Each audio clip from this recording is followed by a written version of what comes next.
आज जो मुसलमान की हालात हैं तो उसका जिम्मेदार कौन है, उसको कैसे बेहतर किया जा सकता है? मुसलमान बटा हुआ दादा है। साहब कहते हैं कि वो बटोगे तो कटोगे। तो वो तो उन्होंने कहा, लेकिन यहाँ पे तो बढ़ गए। उन्होंने ये भी बात कही थी इजाज खान ने कि उलमा। अरे भाई ओवैसी गलत है तो ओवैसी को गलत बोलना, सारे आलिम को उलमा को क्यों बुरा बोल रहे हैं आप? वक्फ बिल के बारे में ये जो हो रहा है ये ठीक है, मुसलमान के हक में है, ऐसा होना चाहिए। आपने कहावत सुनी होगी, अपना मारे छाई में डाले और गैर मारे वो धूप में डाले। सिर्फ तुम्हें ऐसा लगता है कि तुम्हें सर छुपाने के लिए नहीं मिल रहा है, लेकिन सबसे मेन चीज जो है हमारी मसाजिद, मदारिस, खानकाहें, कब्रिस्तान सब वक्त की जमीनों पर तो है।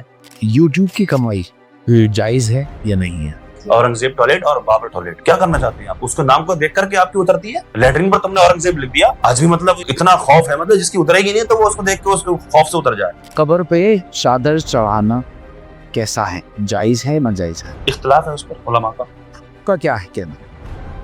पहले क्या आता है, दीन या देश? हम तो अल्लाह की तारीफ बयान करने वाले हैं, हम नहीं कहेंगे भारत माता की जय। अच्छा, इस्लाम की जब बात होती है जिहाद और आतंकवाद को उसके साथ जोड़ा जाता है, तो ऐसा क्यों तस्वीर बनाई जाती है और इसको कैसे खत्म किया जा सकता है? शुरुआत हो तो गई उत्तराखंड से।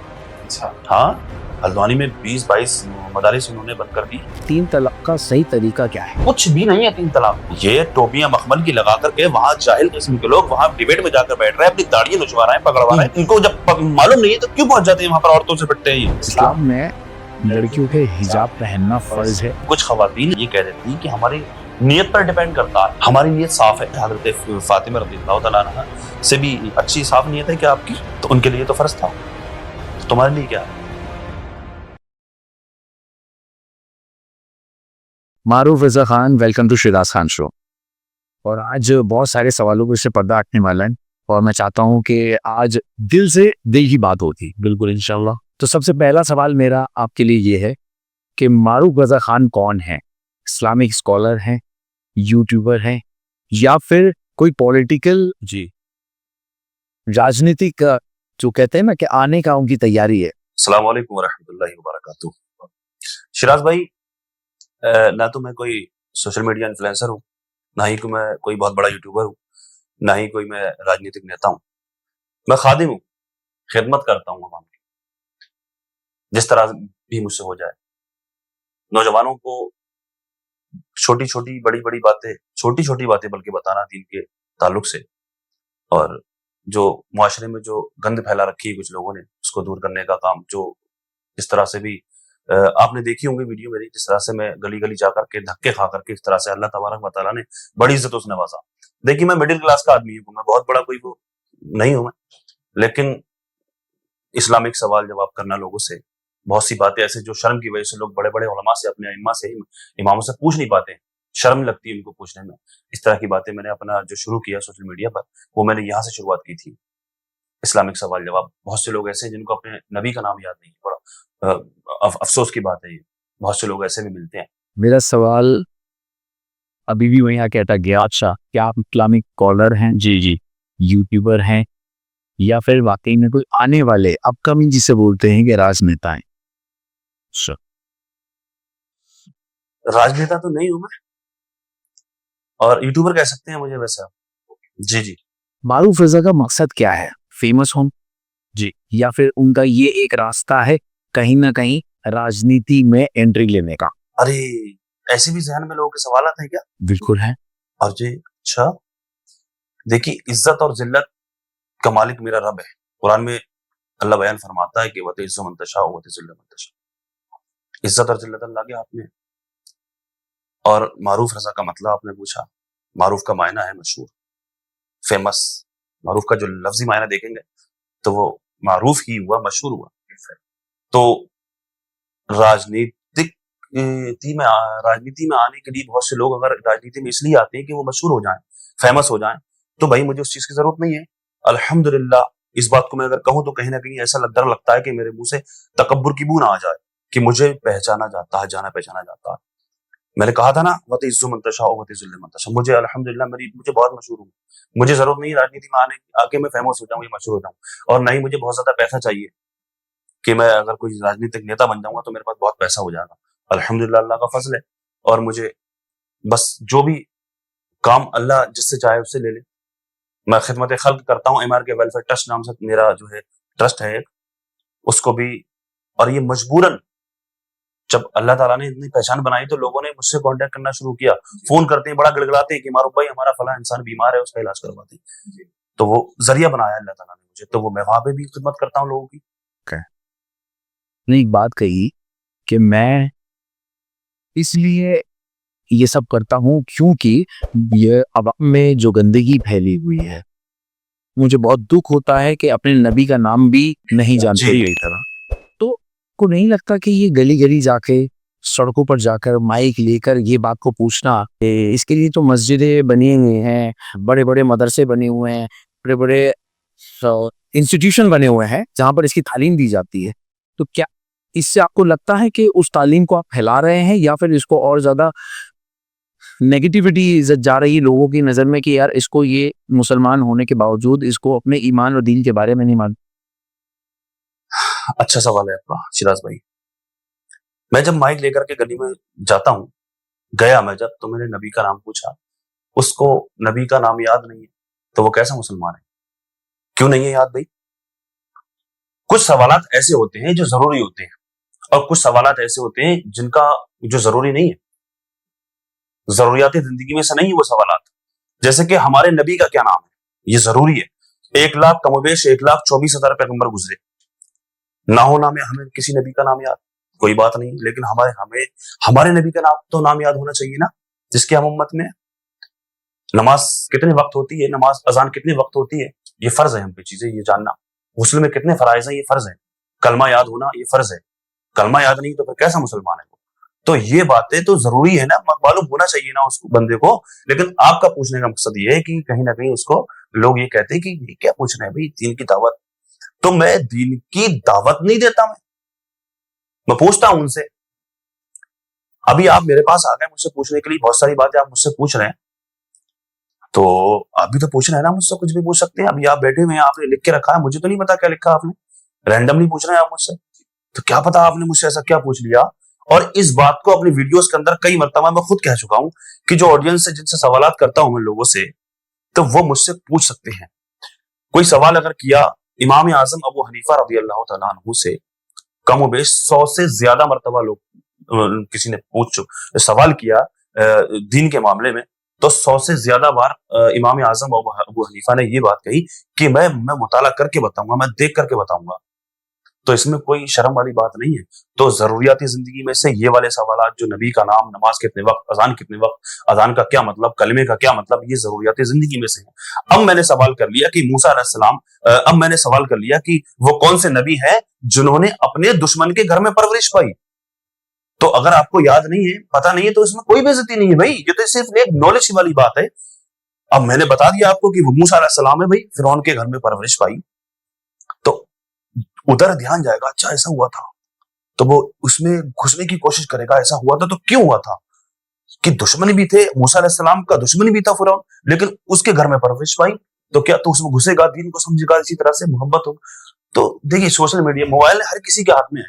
आपने कहा कि मस्जिद में जाकर के सीख सकता है, हमने ये देखा है कि खुतबे के वक्त जाते हैं जुमे के दिन भी लोग नहीं सुन रहे हैं। अभी मैं अगर कोई हदीस लेकर के बैठूं अपने ऑफिस में, अपने स्टूडियो में हदीस लेकर के बैठूं या कुरान की तफसीर बयान करूं मैं अगर, तो व्यूज नहीं आएंगे उस पर, देखेगा नहीं। अच्छा, ये मैं बात इसलिए नहीं कर रहा हूं कि मेरे व्यूज नहीं आएंगे, नहीं, मुझे जरूरत नहीं है, मेरा मकसद ये, सुनेगा नहीं आदमी, उसको देखेगा नहीं। तो कहीं ना कहीं आपको भी इस बात का इल्म है कि जब तक आप ये नहीं करेंगे तो आपको भी कोई नहीं देखेगा। मुझे देखने से मतलब नहीं, समझे नहीं आप, मुझे देखने से मतलब नहीं है।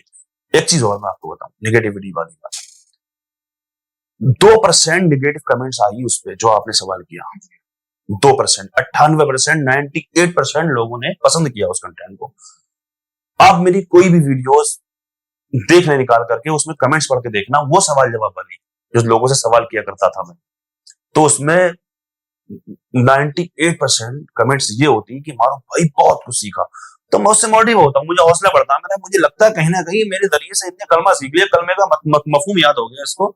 तो भाई लोग ये भी कहते हैं वीडियो बनाना आराम है, हुजूर की हदीस है पाक है, इन्नमल अमालु बिन्नियात, अमाल का दारोमदार नियतों पर है। आपने बहुत बेहतरीन काम कर रहे हैं, मैं इस काम के ऊपर किसी की तरीके का डाउट नहीं है। देखिए जो सवाल आ रहे हैं वो मेरे से के हैं और मेरे होंगे, मैं आपसे पूछूंगा। हाँ बिल्कुल पूछिए, आप जो चाहे वो पूछ सकते हैं आप। जब आपने बात करी है, हम जो भी बात करेंगे वो कुरान और हदीस की रोशनी में रबते हुए बात करेंगे। और मुझे ऐसा लगता है मेरे सवाल में वही है, जब हमारी दीन में ये कहा जाता है कि अगर किसी का ऐब भी अगर आपको पता हो, जाहिर पता हो कि हाँ ये गलत है, फिर भी उसको ढकना, पोशीदा करना नहीं आया, उसको ढकना आया है।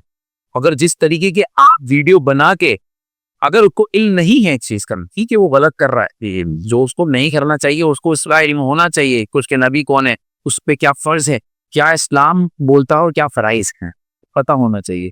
मगर ये कहीं ना कहीं उसकी कमजोरी है, क्या पता क्या वजूहात की वजह से उसको ये सब चीजों का इल्म नहीं पहुंचा, या उसके वालिदैन ने उसको साहिब इल्म तक नहीं पहुंचाया। तो क्या आपको लगता है कि वो सही तरीका है उसके ऐब को दुनिया में जाहिर करना?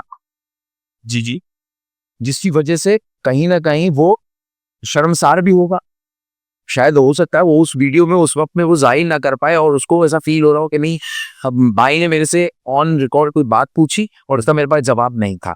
और शायद हो सकता है कि आप ये विदाउट रिकॉर्ड वीडियो पूछते और अगर उसको जवाब नहीं आता आप उसको सिखाते तो उससे ज्यादा खुशी भी होती, ये कि दिल की सेटिस्फेक्शन भी पहुंचाती। देखिए सबसे पहले अभी मैंने आपसे ये कहा था, कुछ सवाल जरूरियाती जिंदगी में से होते हैं, उनका मालूम होना बंदे को जरूरी है।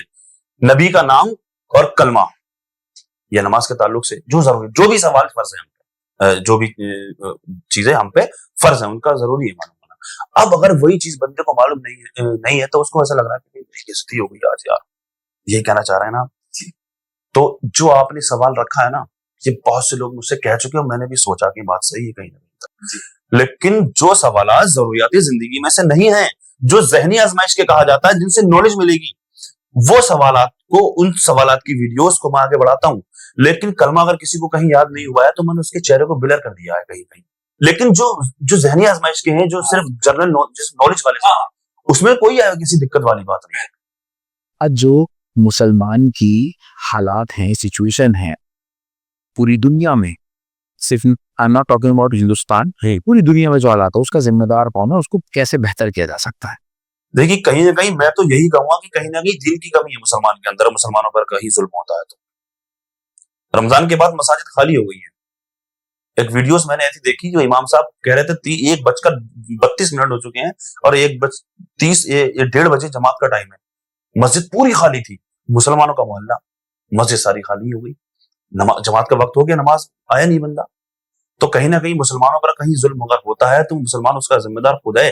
दूसरी चीज, मुसलमान कहते नहीं है, बहरहाल हम भी इस बात को कहते हैं शिराज भाई, मुसलमान जो है ना बटा हुआ ज्यादा है। वो कहते हैं ना, हमारे साहब कहते हैं कि वो बटोगे तो कटोगे और ऐसा है वैसा है।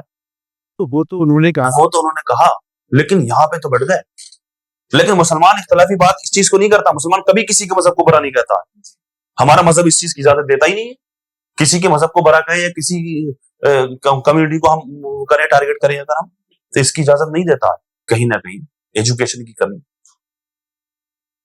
एजुकेशन नहीं है, और हिंदुस्तान के हालात आपके भी मद्देनजर है, मैं क्या बता सकता हूँ इसमें। आप माशाल्लाह बहुत बड़े रहनुमा हैं, आप तो लोग आपकी वीडियो देखते हैं, तो हो सकता है शायद आपकी वीडियो से कुछ मैसेज ऐसा चला जाए कि जो फैमिली के जो हेड हैं या जो सरपरस्त हैं वो उसके ऊपर गौर फरमाएं और उसके ऊपर अमल करें। आपकी वजह से शायद ऐसा कोई मैसेज चला जाए कि क्या करना चाहिए। मेरे अजीज, इस बात को बारहा कहता हूँ, फिर मैं इस बात को कह रहा हूँ शिराज भाई, देखिए जो दीन नहीं जानता वो कुछ नहीं जानता, जो दीन नहीं जानता, वो जो कुरान नहीं जानता, वो राजनीति क्या करेगा, राजनीति वो। देखो मुझे जो कहना है वो कहना है, जो दीन नहीं जानता तो वो कुछ भी नहीं जानता। अगर कोई आलिम राजनीति पॉलिटिक्स में आता, राजनीति में आता, तो लोग मालूम है क्या कहते हैं, अरे भाई मौलाना तो वो राजनीति करने लगे। क्या मतलब हुआ राजनीति का? राजनीति हिंदी में कहते हैं, पॉलिटिक्स इंग्लिश में कहते हैं, और सियासत एक ऐसा लफ्ज, इसको उर्दू में सियासत कहते हैं, लेकिन सियासत, ये इस लफ्ज को एक ऐसा बना दिया गंदा, जैसे किसी ने किसी को कुत्ता कह दिया कि सियासी आदमी है। अरे क्या मतलब हुआ सियासत का? सियासत मतलब रहनुमाई। हजरत उमर फारूक आजम रज़ियल्लाहु तआला अन्हु ने क्या की? सियासत नहीं की। हमारे नबी ने सियासत नहीं की क्या? अमीरुल मोमिनीन किसको कहा गया? तो सियासत तो एक लफ्ज ऐसा है ना, लेकिन सियासत किस तरह से हो रही है अब? तो मेरा कहने का मकसद ये है शिराज भाई, दीन नहीं जानता, अगर आदमी दीन के बारे में नहीं जानेगा तो वो रहनुमाई भी अच्छी नहीं कर सकता, सियासत भी अच्छी नहीं कर सकता। लोग ये कहते हैं कि कोई अगर आलिम राजनीति में आता तो उससे कहते हैं कि भाई ये तो राजनीति करने लगा। मेरी वही समझ से तो जो आलिम है, जो दीन को समझेगा वही अच्छी रहनुमाई करेगा। जिस तरह से बैरिस्टर असदुद्दीन ओवैसी साहब, देखिए बहुत से लोग ये कहते हैं कि ओवैसी साहब को सपोर्ट कर रहे हैं मारूफ भाई। मैं ओवैसी साहब को सपोर्ट नहीं कर रहा। बहुत सारे कांग्रेस वाले भाई हमारे हमसे कहते हैं इस बात को कि हमारी कांग्रेस मुंबई में ये कर रही है, हमारा ऐसा किया वैसा किया, लेकिन कहीं ना कहीं डुबोते अपने ही हैं खुद, नैया अपने ही गिराते हैं नशीबंद को। जी। तो भाई मैं ओवैसी साहब को सपोर्ट क्या करता हूँ, मैं ओवैसी साहब जो बात करते हैं हक की, मैं इसलिए उनको सपोर्ट करता हूँ। आज हिंदुस्तान में एक बहुत ही जबरदस्त हॉट टॉपिक चल रहा है, औरंगजेब को लेकर। ठीक है, कुछ कहते हैं कि उन्होंने इतने जुल्म किए थे हिंदुस्तान में हिंदुओं के ऊपर, नॉन मुस्लिम के ऊपर, इसलिए उनकी कब्र को भी हटाया जाए, उनके नाम को भी हटाया जाए। यहाँ तक कि स्कूल में कभी चैप्टर पढ़ाए जाते तो प्रूव हटाए कि बारे में आप क्या कहें? देखिए सिर्फ ये उलझाया जाता है आपको, सिर्फ और सिर्फ राजनीति के लिए। क्या मकसद है भाई? बरसों पहले जो बंदा इस दुनिया से चला गया उसके ताल्लुक से बात करने, इससे क्या फायदा है? सिर्फ ये हिंदू मुस्लिम करवाया जाता है। और पहले देखिए मुसलमान भी हमला किया करते थे बादशाह हिंदू राजाओं पर, और हिंदू राजा मुसलमानों पर हमला किया करते थे। तो मतलब ये आतंकवादी कहना या फिर हमलावर कहना उनको, तो ये हमले तो दोनों तरफ से हुआ करते थे ना। तो पुरानी बातें उखड़ करके लाके उस बातों से क्या फायदा? कल तक तो स्कूलों में पढ़ाया जाता था औरंगजेब के ताल्लुक से, टीपू सुल्तान के ताल्लुक से पढ़ाया जाता था। बरेली शरीफ को जरी नगरी को नाथ नगरी बना दिया आज, इलाहाबाद को प्रयागराज बना कर दिया। जो कुछ भी कर ले सब कुछ बदल देंगे ये तो, लेकिन जो हकीकत है वो हकीकत पर मबनी है, जो हकीकत है वो। जी, ये तो सिर्फ और सिर्फ उलझाया जाता है, सिर्फ और कुछ भी नहीं है। मतलब सिर्फ एक लड़ाने के लिए एक बीज बोए। जी, सिर्फ एक बीज बोया जाता है। टॉयलेट पर लिख दिया बाबर, टॉयलेट पर लिखा हुआ मैं देखा, मैंने सोशल मीडिया वीडियो देखी मैंने, औरंगजेब टॉयलेट और बाबर टॉयलेट। क्या करना चाहते हैं आप? उसके नाम को देख करके आपकी उतरती है? क्या मकसद हुआ इसका? लेटरिन पर तुमने औरंगजेब लिख दिया, आज भी मतलब ये इतना खौफ है, मतलब जिसकी उतरेगी नहीं तो वो उसको देख के उसके खौफ से उतर जाए। फिर मैं क्या कह सकता हूँ उसके ताल्लुक से शिराज भाई? अच्छा एक बात बताइए, आपका एक चैनल सस्पेंड हुआ था, कहीं ये इन्हीं बातों की वजह से तो नहीं हुआ? मुझे परवाह नहीं है, अल्हम्दुलिल्लाह मुझे जो मिलना था वो मिल गया। अच्छा, बड़ी मोहब्बतें जहां भी लोग मिलते हैं ना, बड़ी मोहब्बतें लोगों की। इस चैनल से क्या है, वैसी बहुत मोहब्बतें लोगों की। तो जो मुझे मिलना था वो मुझे मिल गया अल्हम्दुलिल्लाह। और चैनल बंद हो जाएगा, कितना बंद, मैं फिर से बना लूंगा चैनल, फिर बंद हो जाएगा, कोई ऐसी कोई दिक्कत नहीं। ओके, मैंने देखा तो बहुत वीडियो जो बनाते हैं उसमें मैंने एक कमेंट पढ़ा, किसी ने आपको बाकायदा मेंशन करके ये लिखा था कि तब के ऊपर उंगली उठाते हैं मगर कभी आप ओवैसी ब्रदर्स पे उंगली नहीं उठाते, चाहे वो अकबरुद्दीन ओवैसी हो या असदुद्दीन ओवैसी हो या उनका 15 मिनट वाला बयान, उसके ऊपर आपने कभी ऐसी कोई वीडियो नहीं बनाई जिस पर उन्होंने कहा है कि 15 मिनट के लिए जितनी भी पुलिस और फौज है इसको हटा लो, फिर देखो कि मुसलमान क्या करता है। जो इस तरीके का बहस है, अगर उसमें ऊपर नीचे हो सकता है, उस बयान पे आपने आज तक कुछ नहीं बोला। तो जाने क्या क्या कह रहे हैं ये लोग। तो उन्होंने अगर कहा भी था तो उन पर केस हुआ तो था, आज भी 10-11 केस चल रहे हैं उनके ऊपर। और उस ये बोलने की बुनियाद पर उनको 40-42 दिन तो वो उनको जेल में होकर के आए थे, तो इसकी सजा मिली ना उनको। जो उन्होंने अगर गलत बोला था कुछ तो उसकी सजा मिली ना उनको। आज भी केस चलता है वो, और ये तो जाने क्या क्या कहते हैं, इनकी जबान तो कोई रोकता ही नहीं है। उन्होंने सिर्फ 15 मिनट कह दिया, वो हमारे नबी की शान में गुस्ताखी कर रहे हैं, जाने क्या क्या भोगते रहते हैं वो। उनके ऊपर कोई केस होता है? आपको ऐसा लगता है कहीं ना कहीं ये पार्शियलिटी हो रही है? जी जी जी, ये किससे हो रही है? क्या नून जी अपनी आंखों को बंद किया हुआ है, क्या एक तरफ वो सिर्फ देखा जा रहा है, या वो कहते हैं सिक्के का सिर्फ एक पहलू देखा जा रहा है? वो क्या लगता है इसके ऊपर? तो कहीं ना कहीं इनकी लगाम टाइट होनी चाहिए ना। कहीं ना कहीं ऐसा लगता है कि इनको छोड़ा गया है सब कुछ करने के लिए, ये सब बोलने के लिए, ये भौंकने के लिए कहूंगा मैं तो सीधा सा, इनको छोड़ा गया है। सभी लोगों की तो राय ऐसी है नहीं, तो ये कुछ ही लोग हैं ऐसी बातें करते हैं। और हर समाज में, हर सोसाइटी में इस तरीके के लोग होते हैं। मगर फिर भी क्योंकि अकबरुद्दीन ओवैसी और असदुद्दीन ओवैसी को हमेशा से सपोर्ट भी करते हैं एज अ पॉलिटिकल पार्टी, आप रिस्पेक्ट भी करते हैं क्योंकि आपको ऐसा लगता है कि वो हक पे करते हैं।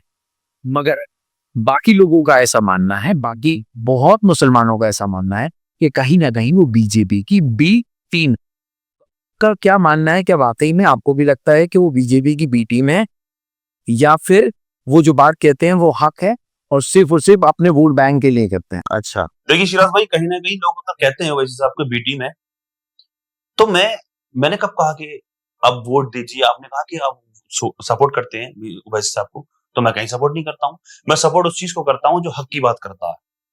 हाँ, अगर उन्होंने 15 मिनट वाला, आपने जो बोला कि 15 मिनट का जो बोला था उन्होंने, तो उन पे केसेस चल रहे हैं अभी भी। 40-42 दिन तकरीबन वो रह के आए। हाँ, तो उन पे केस भी चल रहे हैं और अभी भी 10-11 केस चल रहे हैं। तो इससे मुझे मतलब नहीं, जो गलत है वो गलत है और कुछ बोला तो उसकी सजा उनको मिल रही है। जो इस्लाम के हक में, मुसलमानों के हक में बोलेगा, हम उसको सपोर्ट करेंगे और इस देश के हक में, इंसानियत के हक में, हिंदू या मुसलमान नहीं, जो इंसानियत के हक में हक की बात करेगा तो हम उसके साथ हैं। बहुत अच्छा जी। अच्छा, भी हाल फिलहाल में मैंने देखा है आपकी एक वीडियो थी जो आपने, इन्फ्लुएंसर है एक सेवेंजर्स के नाम से, अच्छा, बैटिंग ऐप को लेके उन्होंने प्रमोशन की और आपने उसके ऊपर वीडियो बनाई, अली बनाई, और बहुत सारे ऐसे इन्फ्लुएंसर हैं, इनफैक्ट मुस्लिम इन्फ्लुएंसर हैं जो बैटिंग ऐप को लेकर वीडियोस बना रहे हैं, प्रमोट कर रहे हैं क्योंकि उनको उस बात के पैसे मिलते हैं। तो क्या ये जायज है और ऐसा करना चाहिए? आप इस बात के लिए क्या कहना चाहिए? जी, मैंने क्लियर कर दिया था, ये नाजायज ही नहीं बल्कि हराम है। जायज नाजायज, नाजायज से बड़ा हराम होता है। जी, हराम है, क्योंकि जुए की दावत देना है सीधे तौर पे आप। अब एक तरफ कहते हैं कि मतलब बहुत से लोग तारीफ करते हैं कि सेवेंजर्स की टीम जो है वो लड़कियों की नहीं लाते हैं अपने वीडियोस में, गाली वगैरह नहीं देते हैं, कॉमेडी फनी वीडियो बनाते हैं लेकिन गाली वगैरह नहीं देते हैं। मैं भी कहीं ना कहीं देख लेता था कि सही है, लेकिन जब मैंने ये वीडियो उनकी देखी तो मैं हिल के रह गया भाई। खुलेआम जुए की दावत, कहाँ जाएगा मुआशरा, कहाँ जाएंगे? अभी से ही आदत डाल रहे हो तुम, जुआ खेलने की अभी से आदत डाल रहे हो, कल वो पत्ते लेके बैठेंगे। अभी तो मोबाइल में वो, मुझे तो नहीं पता, मतलब मुझे इतना जरूर पता है कि वो जुए की दावत दे रहा है। वो कैसी है, क्या है, क्यों? मैं खेलता थोड़ी हूँ, मुझे क्या पता, लेकिन सीधा साहब वो जुए की दावत दे रहा है और ये हराम है। स्पेशली ये उन इन्फ्लुएंसर्स के लिए हैं जो मुस्लिम हैं जी, और बैटिंग ऐप को प्रमोट करना। देखिए, गलत तो गलत है। देख, शरीयत मना करती है, इस्लाम मना करता है जुए के लिए, लेकिन जुआ कहाँ लेकर के जाता है? बर्बादी की तरफ। अब वो किसी भी मजहब से ताल्लुक रखने वाला आदमी हो, मुसलमान हो, सिख हो, ईसाई हो, हिंदू हो, कोई भी हो, उसके बच्चे जब जुआ खेलेंगे या शराब पिएंगे तो कहाँ जाएंगे वो? उनका कैरेक्टर क्या बनेगा? तो गलत जो है वो गलत है। इसीलिए शरीयत में इस चीज को हराम रखा गया, जुए को, और तुम जुए को प्रमोट कर रहे हो। जी। यूट्यूब की कमाई जायज है या नहीं है? अच्छा, हाँ, छोटा सा सवाल है लेकिन है बहुत बड़ा। बोलने में बहुत छोटा सा है लेकिन है बड़ा सवाल। लेकिन मैं, देखिए, यूट्यूब की कमाई जायज है या हराम? देखिए, वो एड जो चलता है ना वीडियो पे, उस पर देखना है कि एड हमारी वीडियोस पर किस चीज का चल रहा है। बहुत से लोग मुझसे सवाल ये करते भी है शिराज भाई, लेकिन देखिए, हम एड नहीं लगाते उस पर खुद, हम अपनी वीडियोस पर खुद ऐड नहीं लगाते। हमें ऑप्शन देता है यूट्यूब कि आप ये ऐड खरीदिए, इतना पैसा मिलेगा, जैसे इन्होंने ऐड किया। हाँ, हर तरह से कि आप खरीदिए, इसमें पैसा इन्वेस्ट करके आप जब इस ऐड को अपने चैनल के जरिए, अपनी वीडियो के जरिए आगे बढ़ाएंगे तो आपकी इस तरह से अर्निंग होगी। हाँ, और हमारा इस्लामिक कंटेंट है, ज्यादातर इस्लामिक ही ऐड हमारे जो आते हैं ना वो इसी तरह से आते हैं, और हम खरीद के नहीं लगाते ऐड, हम जहाँ अपनी अगर बात करें तो। ये मैं कॉमन बात कर रहा हूँ कि यूट्यूब की कमाई स्पेशली फॉर मुस्लिम्स, क्योंकि जाहिर सी बात है यहाँ पे मैं दीगर दीगर जो मजहब की बात इसलिए नहीं करता, वहाँ पे ये सब चीज़ों को नहीं सोचा जाता। जी, प्रॉब्लम नहीं है, क्योंकि वीडियो बनाना, शूट करना, ये सब चीज़ें हमारे में जायज़ नहीं, इसलिए मैंने आपसे ये सवाल किया। इख्तिलाफी इख्तिलाफी मामला मामला है, हाँ, इख्तिलाफी मामला है। तो आपकी नज़रिए से मैं थोड़ी सी रोशनी डालना चाहता हूँ, बस इतनी सी बात, क्या वो जायज़ है या नहीं है? इख्तिलाफ है उस पर उलमा का, का क्या है कहना? मेरा क्या कहना है? हाँ, मैं आपकी पर्सनल राय जानना चाहता जैसे मैंने अभी कहा था ना, अभी जो आपने पहले सवाल किया, आप जो सवाल करते हैं लोगों से, उनकी इंसल्ट होती है, हूँ। जी हाँ। लोगों का ये कहना है। तो देखिए, जब मोबाइल से हम गलत चीजें देख सकते हैं तो अच्छी चीज भी देख सकते हैं, कुछ ना कुछ सीख सकते हैं। गलत काम तो कहीं ना कहीं रात रात भर ऑटो में उन्होंने अपनी जिंदगी रात रात भर गुजार देते हैं, बैठे बैठे उल्टी सीधी नंगी वंगी चीजें जाने क्या क्या देखते हैं। तो कहीं ना कहीं उनके पास हमारी कोई ऐसी वीडियो पहुंच गई अगर, तो क्या पता उनको हिदायत मिल जाए अल्लाह की तरफ से। देख ले, समझ ले। तो हमारा मकसद है यूट्यूब पे वीडियो बना करके एक दिन का पैगाम पहुंच जाए। आप इस्लामिक स्कॉलर्स की बात कर रहे हैं। जी हाँ। तो उसमें जो कमाई आती है अंदर से मकसद दीन की दावत को फैलाना है वीडियो के माध्यम से। कि अब लोग मोबाइल बहुत ज़्यादा देखते हैं, टीवी नहीं देखते, मस्जिदों मदरसों में नहीं जाते, पर वक्त मोबाइल में ज़्यादा देते हैं। जैसे पूरी पूरी रात बैठे हैं तो हमारी वीडियो उन तक पहुँचे तो वो मैसेज पहुँचे, तो मगर उसकी जो कमाई है उसको तो अवॉइड किया जा सकता है। जी जी जी जी। दर मकसद सिर्फ दीन की दावत तक है, और अगर कमाई का है तो क्या वो जायज़ है ये नाजायज है, इससे मेरा सवाल अब फिर वही आ गया। शिराज भाई, उसमें हमें ये देखना है कि ऐड कौन सा चल रहा है हमारी वीडियो पे। अच्छा, ऐड कौन सा चल रहा है हमारी वीडियोस पर। अब अगर आप मान लीजिए आपकी वीडियो पे किसी बिल्डर का ऐड चल रहा है, भाई वो ना किसी अल्कोहल का है, ना किसी दीगर चीज़ों का है, ना बैटिंग ऐप का है, मगर किसी बिल्डर का है, वो चल रहा है। अब बिल्डर किस किस तरीके से काम करता है और उसकी अर्निंग तो आपको आ रही है।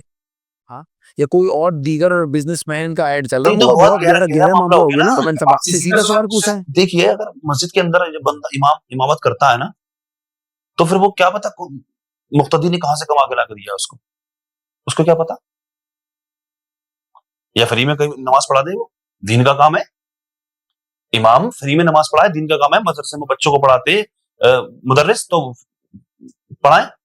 फ्री में पैसे क्यों लेते हैं उस चीज के? वो नहीं, वो तो वक्फ देती है उनको पैसे, ये वो तो वक्फ को की है। बस्ती वाले देते हैं इमाम को पैसा, बस्ती वाले देते हैं। कुछ मस्जिदों के ऐसे इमाम हैं जिनको वैसे इमाम को वहाँ के इलाके मोहल्ले वाले इकट्ठे करके दे देते हैं, मगर सैलरी की बात करी जाए तो वो वक्त के अंडर में आता है। कहाँ हाँ, स्टेट स्टेट के कहाँ दे अंडर रहा है? आता है। नहीं वो दे। देखिए ऐसा है, ये एक दीगर मामला हो गया कि वो नहीं दे रहा, या वो पेंडिंग कर रहा है, या वो एक से एक साल में देता है, मगर अंडर में सैलरीड जो होते हैं वो जॉब में है, वो एक तरीके की जॉब है। इमामत भी एक जॉब, जो वहाँ मौजिन भी एक जॉब कर रहा है और उसको उसकी सैलरी मिलती है थ्रू बाय गवर्नमेंट। ठीक है, बट मेरा मकसद यहाँ था कि भाई वीडियो जब बन रही है, चाहे जो जाहिरी दिख रही है, और जाहिरी एक होता है और एक होता है छुपा हुआ, जी, जो पता ही नहीं है, जो पता नहीं है उसके ऊपर तो बात ही नहीं है। जो जाहिरी दिख रहा है क्या उसके बाद भी हम उसको एक्सेप्ट कर सकते हैं? नहीं कर सकते। क्या दिख रहा है? जैसे जैसे आपने कहा ऐड चेक करो कि आपकी वीडियो पे ऐड कौन से आ रहे हैं। अब आपको पता लग गया आपकी वीडियो पे ऐड जो आ रहे हैं वो बिजनेसमैन के आ रहे हैं। अब वो बिजनेसमैन है, अब आपको ये नहीं पता उस बिजनेस में वो कितना और कैसे क्या काम करता है। शिराज भाई, ये तो तकवा रह गया बंदे का फिर। हाँ, बस मेरा सवाल यही है, तकवा तकवा, है। ये तकवा क्या कहता है? तकवा तो बंदे का खुद का तकवा है, क्या कहता है वो? एक्सेप्ट। तब मैंने आपकी राय, मेरा मेरा तकवा, तकवा, मेरा तकवा क्या कहता आपकी है? तकवा की तो मैं तो, मेरे पास तो आती है कमाई यूट्यूब की। आपकी कमाई मेरे पास आती है, तो मतलब वो जायज है, इसलिए आप उसको इस्तेमाल कर सकते। जी, बेहतर। कब्र पे चादर चढ़ाना कैसा है, जायज है नाजायज है? अच्छा, कब्र से मांगना, जो कब्र के आगे हाथ फैला के मांगना, बड़ा जबरदस्त। जायज है नाजायज? बहुत बहुत जबरदस्त जबरदस्त सवाल है। कब्र किस कब्र पर चादर चढ़ाई जाती है? किसी भी जो बड़े रहनुमा, बड़े उलेमा या बड़े जिन्होंने पायदार के रहे हैं, उनके ऊपर ही है। जितने हमारे मान लीजिए निजामुद्दीन औलिया चले जाएं, अजमेर शरीफ चले जाएं, कलियर शरीफ चले जाएं, तो ये बड़ी बड़ी दरगाहें हैं। दरगाह कोई सी, अजीम शख्सियत। मतलब कोई सी भी हो, मैंने यहाँ पर किसी का नाम नहीं लिया, आपने पूछा तो मैंने स्पेसिफिकली बता दिया। चादर हर कब्र पर नहीं चढ़ाई जाती है। चादर उस कब्र पर चढ़ाई जाती है जो मर्तबे में से ज्यादा हो। जो शख्स दुनिया से जाने वाला है, तो उसकी पहचान के लिए हर किसी की कब्र पर नहीं चढ़ाई जाती चादर। सिर्फ पहचान के लिए चादर चढ़ाने का हुक्म है, वो भी एक चादर। एक से ज्यादा मना फरमाया अल्लाह हज़रत ने। जहां हम अभी बैठे हुए हैं, बरेली शरीफ में की बात कर रहा हूँ मैं। हाँ, बरेली में तो ये सब बहुत ज्यादा देखा जाता है। तरसते लोग यहाँ आने के लिए। जी हाँ, जी हाँ, कुछ लोग यहाँ आके चले जाते हैं, दरगाह पे नहीं पहुंचते। जी हाँ। यार ये फर्ज नहीं है, सिर्फ एक अकीदत है, मोहब्बत है। चादर सिर्फ एक चढ़ाने की इजाजत है, ये ताकि पहचान हो जाए कि ये किसी आम आदमी की कब्र नहीं है, किसी अल्लाह के आम बंदी की कब्र नहीं है, किसी अजीम शख्सियत की कब्र है। सिर्फ एक चादर। मांगने वाली बात आ गई है। आपने जो कहा कि मांगना कैसा है, कब्र से क्यों मांगे? कब्र वाले से कोई नहीं मांगता है। बस जितनी भी दरगाहों पर आप चले जाए, हाँ, तो वहां पे तो यही हो रहा है। वहां पे यही हो रहा है, क्या चादर ऊपर करते कि आओ जन्नत की आपको करा रहे हैं, हवा वो लगा सब लुटेरे हो, सारे लुटेरे हैं, सारे वो खुद्दाम के नाम पर सारे लुटेरे बैठे हुए हैं। मैं खुद कहता हूँ खुल करके उनको, वो सब लुटेरे हैं। हाँ, उसकी हमारी जिम्मेदारी नहीं है, हम क्या करें? हम थोड़ी बैठे हुए हैं कब मज़ारों पे जाकर के आओ हम तुम्हारे लिए दुआ करा दें। तुम दुआ कराओगे? दुआ खुद ना कर लेगा बंदा। वही मेरा वो तो सब बिल्कुल गलत हो रहा है, गलत है। और आपका एक और सवाल पे मैं चाहूंगा यही बड़ी रोशनी डाल दे, नहीं तो बात कहीं और चली जाएगी। ने कहा कि एक चादर चढ़ाना आया है, पहली बात। जब वो बोसीदा हो जाए तो उसे हटा के फिर नहीं ले। और दूसरी बात ये कि आपने कहा कि वो बड़े पायदार अगर कोई गए हैं, गुजर गए हैं, अजीम शख्सियत गुजर गए, हमारे नबी से ज्यादा तो कोई अजीम इस दुनिया से नहीं गया। पहली बात। और उनसे पहले भी 1 लाख कमोवेश हमारे वो नबी और सहाबाए कराम हमारी इस दुनिया से पर्दा फरमा गए हैं। उन्हें कभी जन्नतुल बकी में, अगर आप सऊदी जा गए हैं या जाएं कभी, तो जन्नतुल बकी में कभी भी किसी की भी, वहां पे कितने सामाओं की कब्र है, कितने नबियों की कब्र है, वहां किसी की भी कब्र पे कोई चादर नहीं रखी। वो मतलब क्या, पायदार या फिर वो लोग नहीं थे? वो तो जन्नतुल बकी है ना, वो कब्रिस्तान है पूरा। अब उस तरह से तो कब्रिस्तान में तो सबको जाना है, हर आदमी कब्र में है तो कब्रिस्तान है उसके लिए। तो सवाल तो तगड़ा है आपका भाई, सवाल तगड़ा है आपका। वहां पर नहीं चढ़ाई जाती है? हाँ, तो वो एक का जो जिक्र है वो हमेशा करते हैं कुरान और हदीस की रोशनी में, इन्हीं 2 की रोशनी में बात होती है। जी हमने पूरी दुनिया में तो ये कहाँ पे मेंशन है कि एक चादर चढ़ा सकते हैं? अच्छा, ये बताएं मुझे। मैंने अभी बताया नहीं आपको कहां पर मेंशन है? हाँ बताइए। वो मेरे पास अभी मुझे उसका सही एक ब्यूरो नहीं मिला कि कहा कि यहाँ पे मेंशन है कि एक चादर चढ़ा सकते। शिराज भाई, अगर आप तैयारी करवाते तो मैं आपको जवाब देता इंशाल्लाह। देखिए, मैंने बताया नहीं अभी, इमाम आजम अबू हनीफा फरमाया करते थे कि मैं देख करके बताऊंगा। चाहे आप वीडियो बना लेना इसकी और चाहे बिना वीडियो के मुझसे इसका जवाब ले लेना। फिलहाल अभी मेरे पास इस बात का जवाब नहीं है कि ये बात कहां पर मेंशन। ये सिर्फ हमारी अकीदत और मोहब्बत की बात है। ये हमारा मानना है अल्हम्दुलिल्लाह कि कब्र, हर किसी कब्र पर चादर नहीं चढ़ाई जाती है, ठीक है ना। अब रहा बात जन्नतुल बकी का, तो वहां पर मामला नहीं है। वहां तो जाने क्या क्या कर रहे हैं, वहां तो दुआ तक हाथ बांध के अगर हम वहां पर जाए, अगर मदीना शरीफ में इस तरीके से अगर हम वहां खड़े हो जाए, अगर एहतराम में हुजूर के सामने, हुजूर के रोजे के सामने, तो अल्लाह अल्लाह अल्लाह हटाओ, ये क्या, अल्लाह अल्लाह अल्लाह से मांगो, अल्लाह तो मांगो, अल्लाह से मांगो, क्या मतलब है? अल्लाह से ही तो मांगते हैं। तो इस तरीके से वहां तो जाने क्या क्या होता है, बात नहीं यहाँ की। आपने क्या कहा अभी मुझसे कि नबी सल्लल्लाहु अलैहि वसल्लम से बड़ी अजीम बड़ी शख्सियत हो सकती है कोई भी नहीं है। नहीं ना, नबी से सच्चा कोई नहीं है ना, बिल्कुल नहीं है। नबी से सच्चा कोई नहीं हो सकता। हजरत अबू बकर सिद्दीक रदी अल्लाह तआला अन्हु, सिद्दीक का मायना क्या हुआ मुझे बताएं आप? सिद्दीक, सिद्दीक का मायना सच्चा, सीधी राह पर चलने वाला और सच्चा। तो नबी से सच्चा कोई हो सकता है? तो फिर हजरत अबू बकर सिद्दीक को सिद्दीक क्यों कहा गया? इसी तरह से लोग कहते हैं आला हजरत, आला हमारे नबी से आला कोई हो गया? नहीं हो सकता। लेकिन अपने वक्त का आला, अपने वक्त का बड़ा यूट्यूबर, अपने वक्त का बड़ा नेता, आज मोदी, कल कोई दूसरे होंगे। जी हाँ, बिल्कुल सही। तो इस सदी का मुजद्दिद, मुदर्रिस और सब कुछ कह लीजिए, सब कुछ नहीं कह लीजिए, मतलब आला जो है, आला अपने वक्त के आला हजरत अहमद रजा खान फाजली बरेलवी, इसलिए आला हजरत कहा जाता है। नहीं, मुझे इस बात से एतराज नहीं है। ये बात तो सही है ना कि कब्रों से जो मांगते हैं वो जायज नहीं है ना, ये तो सही बात जी, बिल्कुल बिल्कुल। अच्छा, एक और बात है जो मेरा खुद का भी पर्सनल है, थोड़ा मैं चाहता हूँ उस पर रोशनी डाल दें। सिर्फ रोशनी के लिए बात कर रहा हूँ। ये उर्स भी होते हैं, ये उर्स क्यों होते हैं और ये करना क्या ठीक है? अच्छा, ये मुझे भी नहीं मालूम, इसका मैं जानना चाहता हूँ, जानकारी की। देखिए, उर्स जो होता है वो उर्स नहीं रहा। आपने मुझसे सवाल नहीं किया पहली बार कि मारूफ भाई आपने एजुकेशन क्या है आपकी, सबसे पहले ये सवाल होना चाहिए था।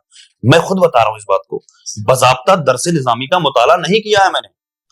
मैं कोई बहुत बड़ा आलिम दीन नहीं हूँ, लेकिन अल्हम्दुलिल्लाह हदीस पाक का मफहूम है कि माँ की गोद से लेकर कब्र तक हर एक मर्द औरत पर इल्म दीन सीखना फर्ज है। बिल्कुल। अल्हम्दुलिल्लाह मुताला करता हूँ मैं, कुरान की तफसीर भी पढ़ता हूँ, दीन की किताबों का मुताला भी करता हूँ, जो मुझे मालूम होता है वो आवाम तक पहुंचाने की मैं कोशिश करता हूँ। कुछ सवाल आपके बहुत बड़े हो जा रहे हैं, लेकिन कोशिश कर रहा हूँ फिर भी जवाब देने की।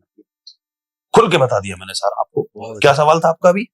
बस मैंने उसे ये उस जो उसे हैं ये क्यों मतलब किए जाते हैं और सिर्फ ये खराज अकीदत होती, मोहब्बत अकीदत होती है अल्लाह के बुजुर्गों से। उस तारीख में जब वफात हुई जब वो तारीख आए तो खराज अकीदत पेश करना, उनको याद करना बुजुर्गों को, चाहे अपने माँ बाप ही क्यों ना हो, तो सिर्फ एक इशारे सवाब करना, दुआ करना। लेकिन आज जो बना करके रख दिया वो हम उसके जिम्मेदार नहीं है। हाँ मतलब थोड़ी सी मैं इसी के लिए तो बात कर रहा हूँ, आज उसको एक जश्न और जश्न बना दिया, जश्न जो बना दिया उसको बिदत हो रही है बिदत। तो क्योंकि देखो आप बहुत लोग देखते हैं माशाल्लाह 2 मिलियन से ज्यादा आपके फॉलोवर्स हैं, जी ठीक है, और वो जो बात कहते हैं कहीं ना कहीं वो सुनते हैं, अमल करते हैं, सीखते हैं, जी। तो इस बात से एक मैसेज भी जाएगा कि ये उर्स का करना गलत नहीं है, मगर इसको तरीका जो बिदत का तरीका है या जश्न बनाने का तरीका है, ये ढोल ताशे ये हमारे में तो कहीं नहीं था। जो आज बना दिया मजार सज रहा है, उसका मतलब हो रहा है कि वो एक अलग ही तरीके का माहौल हो रहा है वहां पर, तो वो तो गलत है जी। उसका गलत नहीं, मगर उसके साथ जो गलत है, हाँ वो मैं चाहता हूँ कि वो लोगों को मैसेज पहुंचना, जी। इसका जो बहुत हॉट टॉपिक है इस वक्त वक्फ बिल के बारे में, और उसके बारे में आप कुछ कह दें कि ये जो हो रहा है ये ठीक है, मुसलमान के हक में है, ऐसा होना चाहिए या नहीं होना चाहिए मुसलमान के हक में, ये वक्फ बिल पास होना चाहिए, जो हो चुका ऑलरेडी, वैसे तो हो चुका, मगर क्या आपको लगता है कि आपके हक में है, मुसलमान के हक में है या नहीं है? देखिए बहुत से लोग इस बात को ये कह रहे हैं कि वक्फ की जमीनों पर हक है गरीबों का, टोपी भी लगी है उनके सर पे, चेहरे पे सुन्नत रसूल भी है, वो मोदी जी के इस बिल के पक्ष में है। वो क्यों कह रहे हैं? वो इसलिए कह रहे हैं कि हमें कुछ मिला ही नहीं, हमारे पास हमें दिया ही नहीं है वक्फ ने ना, वो सिर्फ यहाँ पे है। आपने कहावत सुनी होगी कि अपना मारे छाई में डाले और गैर मारे वो धूप में डाले। अभी तो तुम्हें ऐसा लगता है कि तुम्हें सर छुपाने के लिए नहीं मिल रहा है, लेकिन सबसे मेन चीज जो है हमारी मसाजिद, मदारिस, खानकाहें, कब्रिस्तान सब वक्त की जमीनों पर तो है, तो ये सारा छिन जाएगा। अभी तो जिंदगी तुम्हारी कट रही है जैसे भी कट रही है, हमें फुटपाथ पे सो रहे हो, कहीं भी सो रहे हो, अल्लाह ना करे फुटपाथ पे तो बहुत ना के बराबर लोग हैं जो सो रहे हैं, वो भी उनके खुद अपने हालातों की वजह से, ठीक है। लेकिन जो ये कह रहे हैं कि ना कि हमारा सब कुछ वक्फ ने हमें कुछ नहीं दिया, तो ऐसा कुछ भी नहीं है, इससे ज्यादा नुकसान हो जाएगा। वो तो नहीं आएगा, वो तो अभी भी नहीं है, बाद में भी नहीं मिलेगा तुम्हें लगता है कि मिल जाएगा, हाँ वो नहीं मिलेगा। लेकिन जहां अब तुम नमाज पढ़ रहे हो मस्जिदें, शुरुआत हो तो गई उत्तराखंड से, अच्छा हाँ, हल्द्वानी में 20-22 मदारिस उन्होंने बंद कर दी शायद तकरीबन 20-22 सुप्रीम इस पे स्टे लगाया किसी भी तरीके की, जी। अरे अभी तो ताले लगाए, अभी तो बच्चों की पढ़ाई रोकी गई, कब तक चलता रहेगा? सुप्रीम कोर्ट के फैसले कब तक होंगे? बिल्कुल ठीक। अच्छा, इस्लाम की जब बात होती है जिहाद और आतंकवाद को उसके साथ जोड़ा जाता है, वैसा क्यों तस्वीर बनाई जाती है और इसको कैसे खत्म किया जा सकता है? देखिए जिहाद का मतलब क्या हुआ लफ्जी मायना? जद्दोजहद करना, संघर्ष करना, स्ट्रगल करना। हर आदमी जिहाद करता है अपनी जिंदगी से, अपने बच्चों के लिए, अपने पेट के खातिर हर आदमी जिहाद करता है। लेकिन जिहाद का मायना जो बना दिया ना, वो आतंकवाद एक गलत राह में ले गए इस लफ्ज को, जिहाद को। लेकिन सही लफ्जी मायना जो इसका ये जो है वो यही है कि स्ट्रगल करना, लेकिन अल्लाह की रजा के लिए जिहाद करना। जब तुम पे जुल्म होने लगे तो उसका दिफा करो, उस जुल्म को रोको, इसको जिहाद कहा गया है। कौन सा देश ऐसा है या कौन से मजहब का आदमी ऐसा जिसको तुम अगर उसके ऊपर जुल्म करोगे तो वो दिफा नहीं करेगा उसका? इसको कहते हैं जिहाद। बट जिहाद इस इस्लाम का नाम आता है, वो आतंकवाद का नाम ऐसा जोड़ते हैं क्या? ये मतलब ये ठीक है? उनकी अकल पर पर्दे पड़े हुए हैं। बड़ा अच्छा सवाल किया आपने। जिहाद उसको कहते हैं तुम पर अगर कोई जुल्म करे तो उसका दिफा करो। अब तुम्हारे लिए हुक्म हो गया, अब तुम जिहाद करो। तुम्हारे हक में कोई नहीं बोल रहा, अब तुम उसका दिफा करो, तुम खुद उससे लड़ो, इसको जिहाद कहते हैं। लेकिन आप जो पूछना चाह रहे हैं कि क्यों भैया, तो क्या करें, इनके अकल पे पर्दे पड़े हुए, नहीं समझ रहे इस बात को। ये 3 तलाक को लेकर बहुत आसर से स्पेशली हिंदुस्तान में बहुत बड़े मुद्दे उठे, वो भी एक बिल पास हुआ 3 तलाक को लेकर, उसकी में भी बहुत सी इस्लामी जो फिरके हैं उन्होंने उसको सहमति जताई, बहुत सारे उसके खिलाफ भी। आपके हिसाब से सही 3 तलाक का सही तरीका क्या है?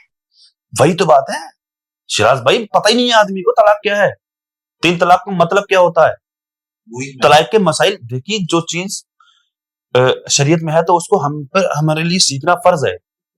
3 तलाक क्या चीज है? कुछ भी नहीं है 3 तलाक।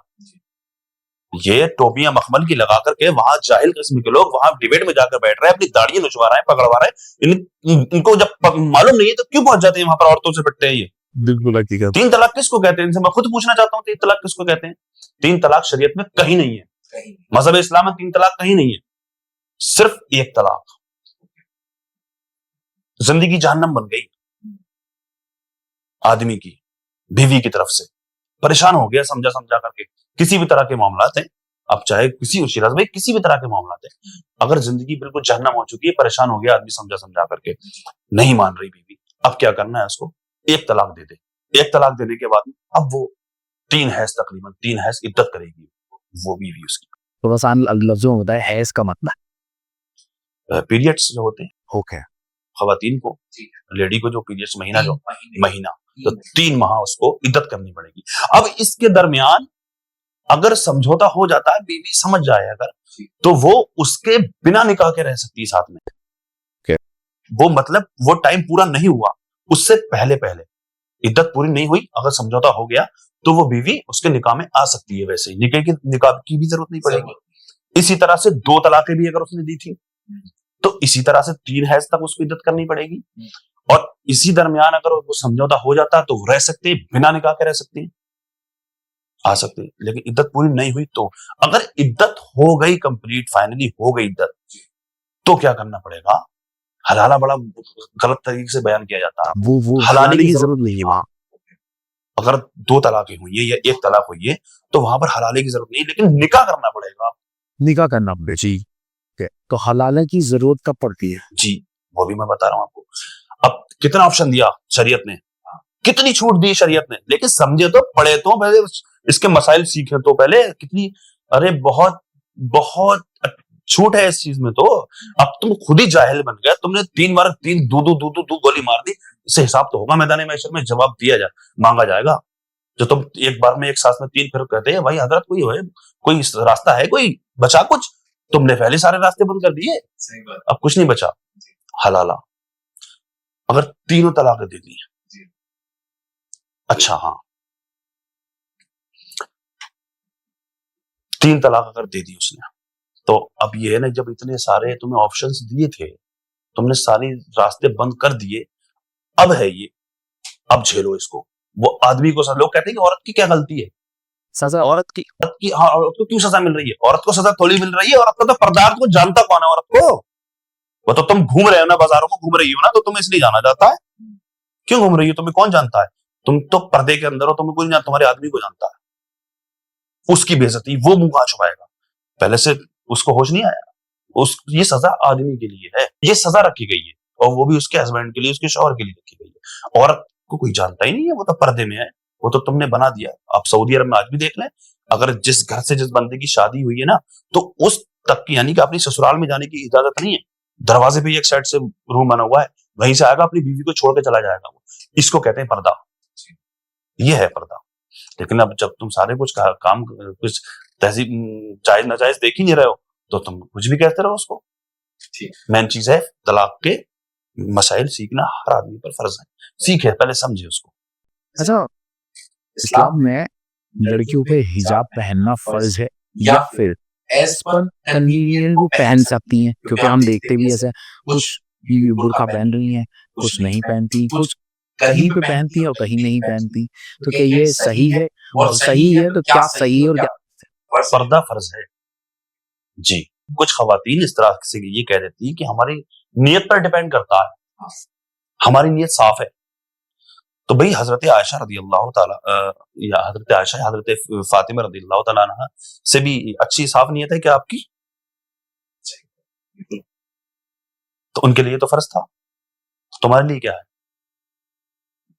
बाकी अल्लाह बेहतर जानता है। जो जिस तरह से पर्दा वो कहती है ना बहुत सारी, कि भाई हमारी नियत पे डिपेंड करता है, नियत ऐसी वैसी। तो लेकिन बंदे की तो की नियत को नहीं देख रही है ना आप। आपकी नियत ठीक है, आपने पर्दा नहीं किया, कोई गंदा है अगर कहीं पे निकल के जा रहा, तो उसने उसकी नजर तो गलत पड़ेगी ना। वो कर ले गुनाह, वो गुनाह कर सकता है, उसका जहन नफ्स नहीं कंट्रोल कर पाया वो। आपने आगे दूसरे को मतलब कुछ तुम्हें खुद को संभालना है, खुद को पर्दा करना है। और कहीं ना कहीं पर्दा कौन सा पर्दा, ये नहीं है। पर्दे का मतलब है कि उस हिजाब का मतलब ये है, ऐसा हिजाब होना चाहिए उसको पता ही नहीं चले इस हिजाब के अंदर कितनी उम्र की खातून है, वो था पर्दा। लेकिन आजकल के पर्दे से भी हो रहे हैं, बहुत फिटिंग, डिजाइन, फैशन है। वो हदीस पाक का मफहूम है, उसने फरमाया था कि सिर्फ कलर चेंज हो जाएगा और मतलब नंगा सा ही दिखेगा, नंगा सा ही है।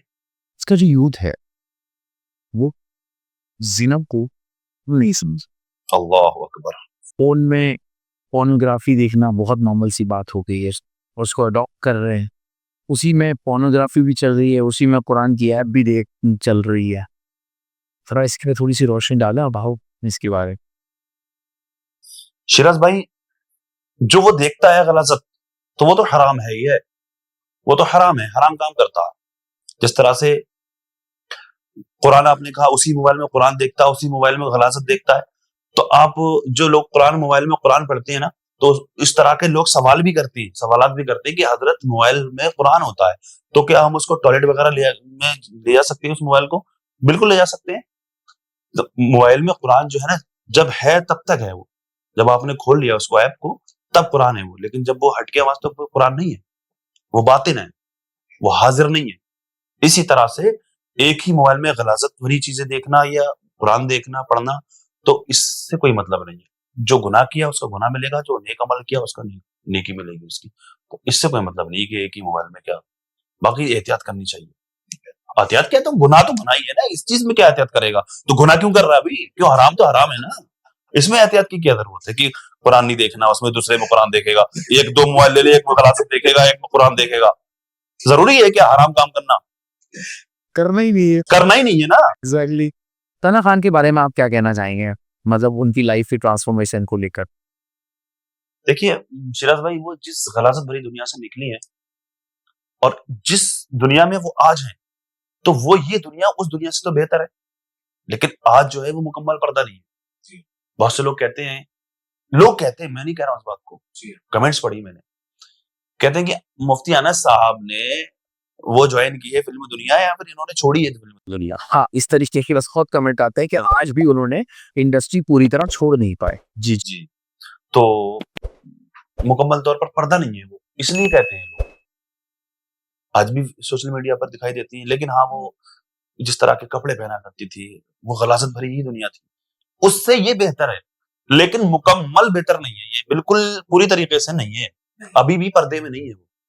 ने बोला कि मुकम्मल पर्दा नहीं है, मुकम्मल पर्दा नहीं है, बट बेहतर है, जो पहले करती थी उससे बेहतर है। बट अगर मुकम्मल नहीं है तो दीन में इस तरीके की तो कोई गुंजाइश नहीं है कि अगर थोड़ा कर लो, थोड़ा मत कर, नहीं सो गुंजाइश में। आवाज तक का पर्दा है, आवाज, औरत की आवाज का पर्दा है। कहीं अगर बोलने की जरूरत पड़ जाए अगर गैर महरम से, तो हुक्म यह है कि वो कुरान पाक में अल्लाह बयान फरमाता है कि सख्त लहजे में बात करें। कहीं ऐसा ना हो कि आपकी नरमी से, आपकी नरम लहजे से वो किसी तरह का रोग पैदा हो जाए मर्द के दिल में। इसलिए गैर महरम से अगर बात भी करे औरत, तो वो सख्त लहजे में बात करे, नरम लहजे में बात ना करे। तो वो तो बड़े मीठी मीठी बातों से लुभाती है। सना खान की बात कर रहा हूँ भाई। हाँ, तो वो सोशल मीडिया पर वीडियोस आकर के इतना चेहरा तो दिखाई दे ही रहा है। वो हुक्म जो है वो इतना चेहरा खुलेगा, वो अपने घर के अंदर है, अपने महरम के सामने, मतलब अपने घर के फैमिली के में रहने का हुक्म है ये। एक गैर आदमी के सामने भी हुक्म नहीं है चेहरा दिखाने का। जी बिल्कुल। बाकी तो शरीयत जो है वो शरीयत यही है। अब चाहे आप कुछ भी करें, जो शरीयत है, कुरान और हदीस है, वो यही है। इस्लाम में दाढ़ी का कितना इंपॉर्टेंट रोल है? क्या ना रखने से गुनाह में शामिल होता है, या अगर रख लें तो ठीक है, ना रखें तो भी कोई बात नहीं? देखिए, ये अपने अपने मसलक के एतबार से भी देखा जाए तो फिर वनी लग क्यों आ गया हदीस में? इमाम चार चार हैं और हदीस की रोशनी, इमाम चार। की हदीस की रोशनी बात करते हैं।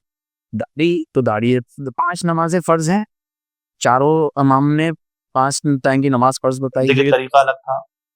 मैं तरीके पे नहीं आया हूँ, ठीक है?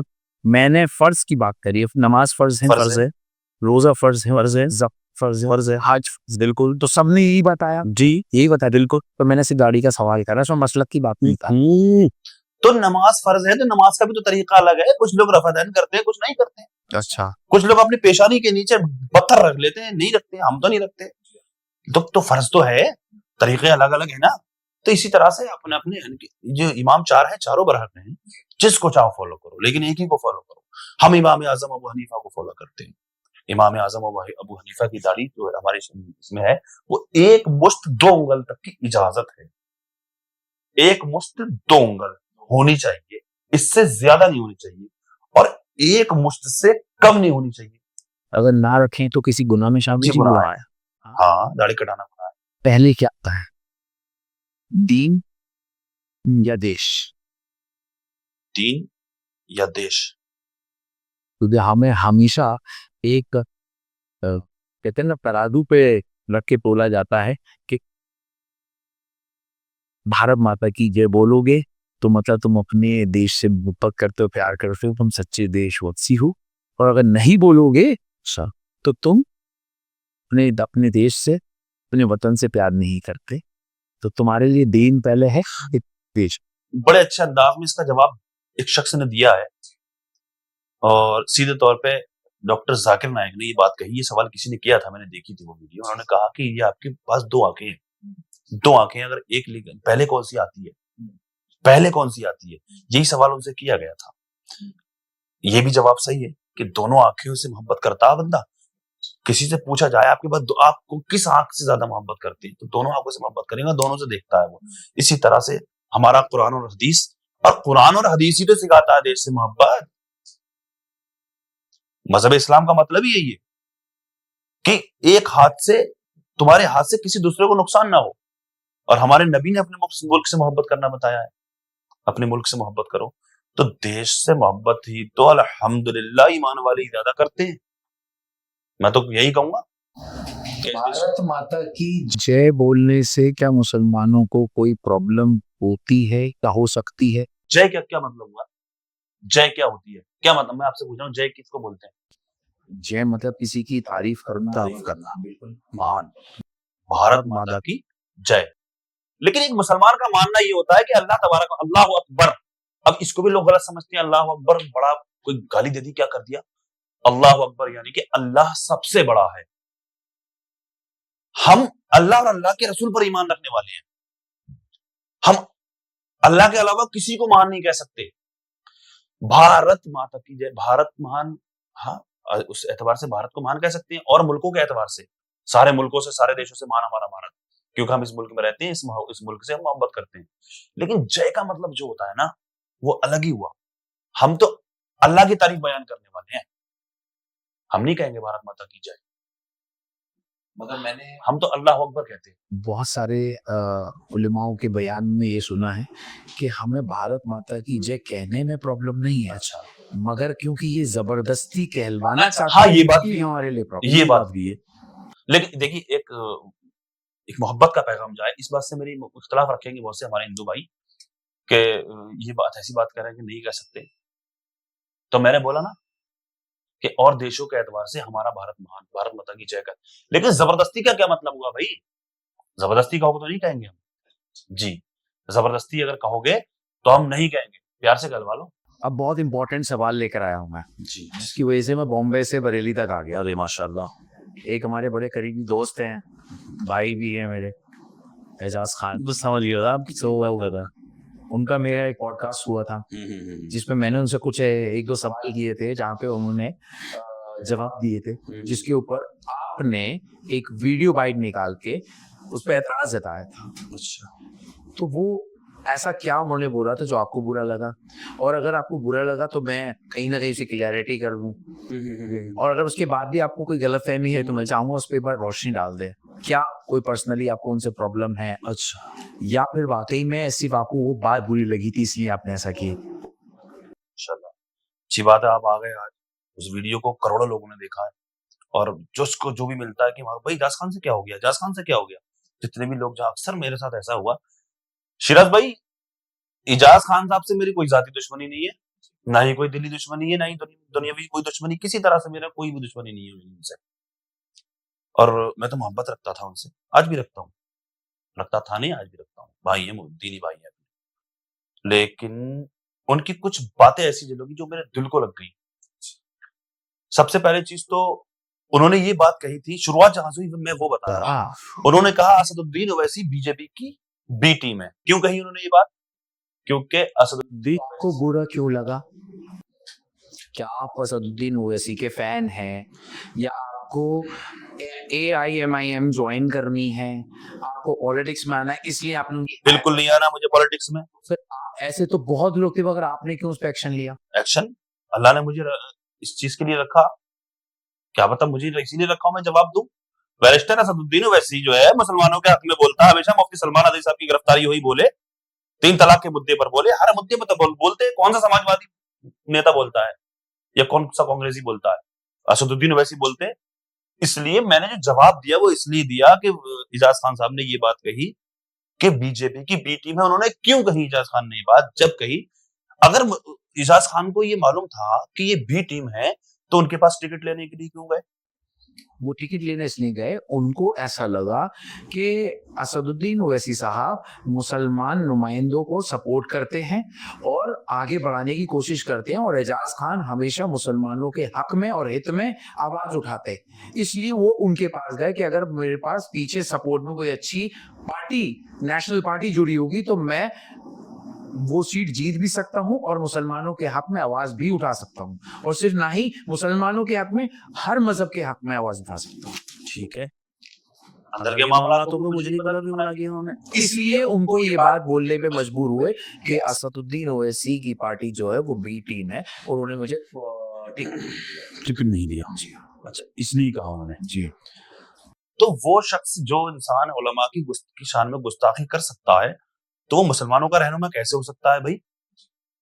अगर ये मैं अपनी गलती को रुजू तब कर लेता कि हाँ मैंने गलत बोल दिया, मैंने गलत सोच लिया, गलत नेगेटिविटी रख ली मैंने इजाज खान साहब के लिए, तो मैं इस चीज को तब मानता जब अगली वीडियो में नेक्स्ट में जब उन्होंने ये बात कही कि हाँ उन्होंने ये भी बात कही थी इजाज खान ने कि उलमा उलमा यानी क्या क्या कौन सी जबान में अरे भाई ओवैसी गलत है तो ओवैसी को गलत बोलना, सारे आलिम को उलमा को क्यों बुरा बोल रहे हैं आप?